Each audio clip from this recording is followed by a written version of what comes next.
Di suatu hari, Kanuragan dan Kito berada di suatu tempat dengan suasana yang ramai. Banyak orang-orang yang beraktivitas di sana, dari yang berjualan makanan hingga yang bermain permainan tradisional. Kanuragan dan Kito bertemu dengan teman-teman dari Kito yang sedang bermain di sana. "Hai, Kito, apa kabar?" tanya salah satu teman Kito dengan suara yang ceria. "Baik-baik saja, apa kabar kalian?" jawab Kito dengan senyum. Teman-teman Kito kemudian memperhatikan Kanuragan yang berdiri di samping Kito. "Siapa itu?" tanya salah satu teman Kito dengan rasa ingin tahu. "Dia temanku," jawab Kito dengan suara yang santai. "Aku adalah Kanuragan, panggil saja aku Kano," kata Kanuragan dengan senyum ramah. Teman-teman Kito kemudian mengangguk dan menyambut Kanuragan dengan ramah. "Selamat datang, Kano. Ayo, main bersama kami," ajak salah satu teman Kito dengan suara yang bersemangat. Kanuragan tersenyum dan mengangguk, kemudian bergabung dengan teman-teman Kito untuk bermain bersama. Kito dan Kanuragan menikmati waktu bersama teman-teman mereka, bermain dan bercanda di tengah suasana yang ramai. Setelah beberapa lama mereka bermain, lalu mereka ingin menuju ke sungai untuk mencari ikan di sana. Mereka berjalan menuju ke sungai dengan semangat, berharap dapat menangkap banyak ikan. Namun, ketika mereka tiba di sungai, mereka melihat segerombolan perompak yang datang mengendarai perahu. Mereka turun dari perahu dan membuat kericuhan di sana. Gerombolan ini merampas ikan-ikan dari hasil yang didapat dari orang-orang di sekitar sana yang sedang mencari ikan. Kano dan teman-temannya tidak bisa diam melihat kejadian itu. Mereka memutuskan untuk melawan gerombolan perompak tersebut. Kano dan Kito memimpin teman-teman mereka untuk menghadapi perompak. Pertarungan pun dimulai. Kano dan Kito menunjukkan kemampuan mereka dalam bertarung. Mereka menggunakan teknik dan strategi untuk mengalahkan perompak. Pertarungan berlangsung sengit, dengan kedua belah pihak saling menyerang dan bertahan. Namun, Kano dan Kito tidak gentar. Mereka terus melawan dengan gigih, dan akhirnya mereka berhasil membuat perompak kalah. Perompak tidak bisa melawan kemampuan Kano dan Kito, dan mereka akhirnya kabur dari tempat itu.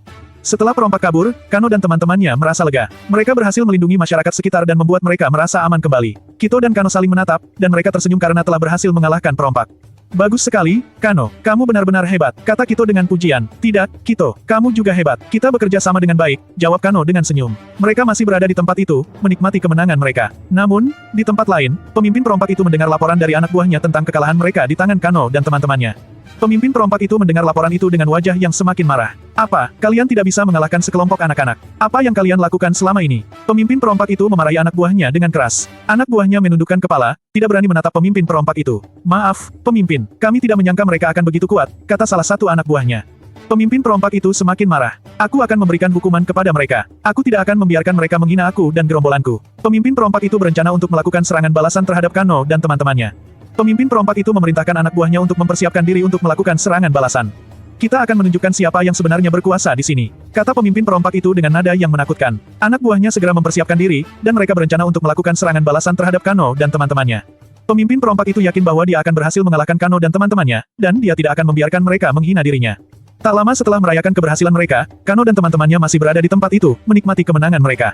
Namun, tiba-tiba mereka melihat gerombolan perompak itu datang kembali, dengan wajah yang penuh kemarahan. Pemimpin perompak itu memimpin anak buahnya, dengan mata yang tajam menatap Kano dan teman-temannya. "Kalian pikir kalian bisa mengalahkan kami? Kalian pikir kalian bisa menghina kami?" kata pemimpin perompak itu dengan nada yang menakutkan. Kano dan teman-temannya tidak gentar, mereka siap untuk menghadapi gerombolan perompak itu lagi. Namun, mereka mulai kewalahan menghadapi serangan gerombolan perompak itu. Pemimpin perompak itu sangat kuat dan memiliki kemampuan yang luar biasa. Pemimpin perompak itu menyerang Kano dan Kito dengan kekuatan yang luar biasa, membuat mereka berdua terjatuh. Pemimpin perompak itu kemudian memegang leher Kano dan Kito, mengangkat mereka ke atas. "Kalian tidak bisa mengalahkan aku. Kalian hanya anak-anak lemah," kata pemimpin perompak itu dengan nada yang menakutkan. Kano dan Kito berusaha untuk melawan, namun mereka terlalu kelelahan dan tidak bisa bergerak.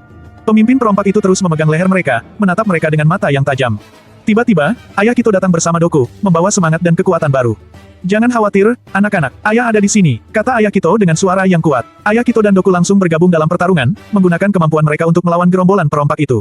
Pemimpin perompak itu terkejut melihat kedatangan ayah Kito dan Doku. "Siapa kalian?" tanya pemimpin perompak itu dengan nada yang menakutkan. "Aku adalah ayah Kito, dan aku tidak akan membiarkan kalian mengalahkan anak-anakku," kata ayah Kito dengan suara yang tegas. Doku kemudian melihat salah satu kapal perahu gerombolan perompak itu dan dengan cepat berlari menuju ke arah kapal perahu itu. Doku mengambil ancang-ancang dan kemudian menendang kapal perahu itu dengan kakinya. Kapal perahu itu terbelah dan hancur tenggelam ke dalam air. Gerombolan perompak itu terkejut dan kaget melihat kejadian itu. "Apa yang kamu lakukan?" teriak salah satu gerombolan perompak itu. Doku tersenyum dan mengangguk. "Aku hanya menunjukkan kemampuan aku," kata Doku dengan nada yang santai. Ayah Kito dan Doku mulai menyerang gerombolan perompak itu dengan kekuatan yang luar biasa. Pemimpin perompak itu terkejut dengan kekuatan ayah Kito dan Doku. Pertarungan berlangsung sangat sengit, dengan kedua belah pihak saling menyerang dan bertahan. Namun, ayah Kito dan Doku memiliki kemampuan yang lebih kuat dan lebih terampil. Momen epik dalam pertarungan pun dimulai. Ayah Kito dan Doku menggunakan kemampuan mereka untuk mengalahkan gerombolan perompak itu.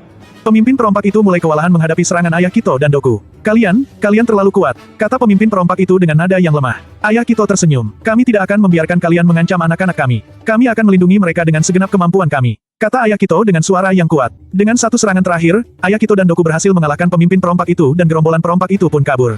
Mereka berlarian dengan kapur membawa kekalahan mereka. Ayah Kito dan Doku berhasil mengusir mereka kembali ke tempatnya masing-masing, dan Kano serta teman-temannya merasa lega dan berterima kasih kepada Ayah Kito dan Doku.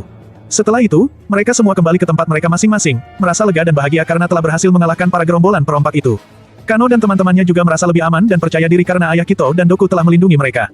Dengan demikian, kehidupan di desa mereka kembali normal, dan mereka semua dapat hidup dengan damai dan tentram.